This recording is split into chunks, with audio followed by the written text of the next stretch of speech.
আচার্যদেব এসেছেন, পূজ্যপাত দাদা এসেছেন, বড় বৌদি এসেছেন, মেজ বৌদি, ছোট বৌদি, সেজ বৌদি, সবাই এসেছে।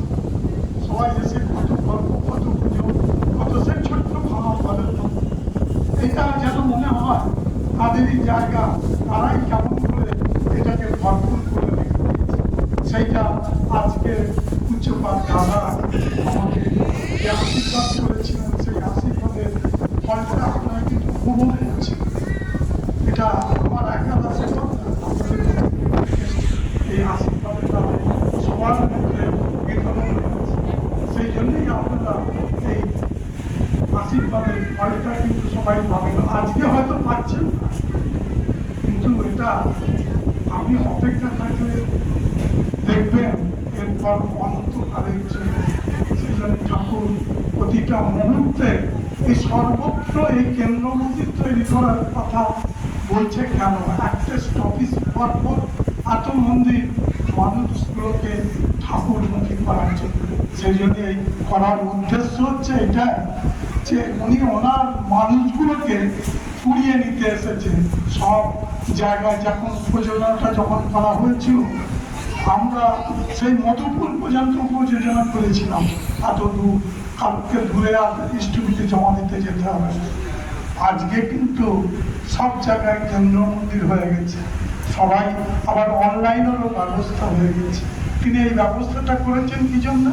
আমাদের ভালোবাসেন বলে, আমরা দেওয়ার মাধ্যম দিয়ে তাকে উপলব্ধি করতে পারি বলে তিনি এই ব্যবস্থা করেছেন। আজকে আমাদের এই যে যজ্ঞ, এই যজ্ঞ দেখলে প্রায় 2.5 কোটি টাকা খরচা হয়ে গেছে। আচার্য ভবনের কাজ, এখানে একটা ওয়াল তুলেছিলাম, আপনারা আগের মাসে এসে দেখেছিলেন।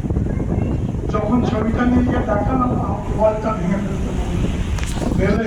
ভেঙে ফেলে দুটো ঘর হচ্ছে, একটা আচার্য দেবে আর একটা অবিন্দা। কিচেন, বাথরুম, অল এভরিথিং যা যা লাগে সব করা হয়ে গেছে। নিচে গেস্ট হাউস হয়েছে। কোনো মানুষ যদি কোনো অসুবিধার মধ্যে পড়ে, তাহলে 5টা ঘর আমরা করে রেখেছি। আমাকে একদিন ওই আচার্যদেবেরই কোনো এক পারিশ্রমিক বর্গ বলছে, জন্টু সাহা, আচার্যদেবের বন্ধু, আপনি মন্দিরটা করলে কত লোকের যে উপকার হবে আপনি জানেন। আমি কি উপকার বলছে? যে ওখানে যদি আপনি ধান করেন, কত দূর দূর থেকে মানুষ আসবে, আচার্যদের তাদের নির্দেশ করে ওই এমসে পাঠাবে, তখন কিন্তু কাছে এই ব্যবস্থাটা আপনি যদি করতে পারেন, আপনার মন্দির চালানোর কোনো অসুবিধা হবে না। এই কথাগুলো তিনি বলেন। কয়েকদিন আগে কনফারেন্সের আগে গিয়ে যখন তার কাছে আমাদের বিল্ডিং এর ছবিটা দেখালাম, তখন উনি আমার ছবিটা ওই যে ছেলেগুলো বলছে না, আগের দিন তো দেখিয়েছেন আমার দেখা জিনিস। তখন আচার্য দেখে বলছে না, আমি ওগুলো দেখবো। আর যাওয়ার আগে উনি বলছেন যে আপনি তো যে বাড়ি আসেন ফুলিয়ে নিয়ে আসেন, ফুলিয়ে ফাটিয়ে আসেন, ব্যাপারটা কি বলুন তো দেখি। এইবারে গিয়ে যখন তার হাতে কাগজটা পড়লো, পড়ার পর ছবিগুলো দেখতে দেখতে বলছে, আমি গিয়েছিলাম, আপনার মনে আছে টালির টিনের ঘর, সেই টিনের ঘরের মধ্যে বৃষ্টি পড়তো, আমি দাঁড়িয়ে আপনাদের সঙ্গে কথা বলেছিলাম।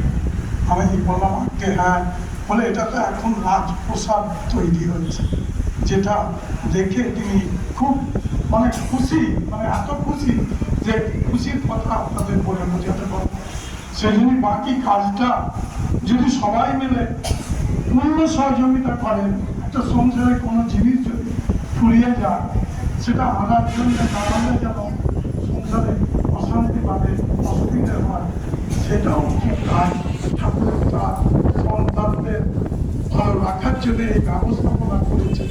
আমরা যদি সবাই মিলে সেই সহযোগিতা করি, তাহলে উনি যে সময় বলেছে সেই সময়ের মধ্যে আমরা প্রতিদিন 25-30টা করে লেবার, যেদিনকে কাজ আরম্ভ হয়েছে সেই দিন থেকে আজও পর্যন্ত এই কাজ থামেনি, এখনো চলছে। আজও তাই 20-21টা লেবার কাজ করছে। এটা অবাস্তব, অসম্ভব ব্যাপার, যেটা বাস্তবে যে করছে সে একমাত্র উপলব্ধি করতে পারছে। আপনারা দেখছেন হয়তো পরম পিতার দয়াটাকে আপনারা উপলব্ধি করছেন। এটাও কি পরম পিতার অশেষ দয়া না হলে এই বিশাল কর্মযুক্ত একটা জায়গায় নিয়ে এসে দাঁড় করানো যেত। যাই হোক, কথা অনেক আছে, কথা বলবো না, আর বেশি সময় হয়ে গেছে। একটু মায়েদের বলি, আপনারা ঘন্টাখানেক এখানে করবেন, একটু মাতৃসম্মেলন করবেন। দাদারা যারা দূর থেকে এসেছেন তারা একটু আমাদের আনন্দবাজারের প্রসাদ নেবেন। হয়ে গেলেই সকল রকম ব্যবস্থা আছে, কোনো অসুবিধা হবে না। একটু আপনারা একটু এঙ্গেজ হয়ে থাকেন, তাহলে ভিড়টা অনেক খুব কম হবে। জায়গাটা এখন ন্যারো, পরবর্তীকালে জায়গা অনেক বড় হয়ে যাবে, সেটা তখন কিন্তু সব মানুষ একসঙ্গে বসতে চাইলে সে বসানোর ব্যবস্থা করা যাবে। এই বলে আজকে আপনারা যারা এসেছেন প্রত্যেকের সার্বাঙ্গীন মঙ্গল কামনা করে আমি আমার কথা শেষ করলাম। আর একটা কথা বলি, যেন আপনারা যারা যারা এসেছেন, উপরে যারা ওঠেন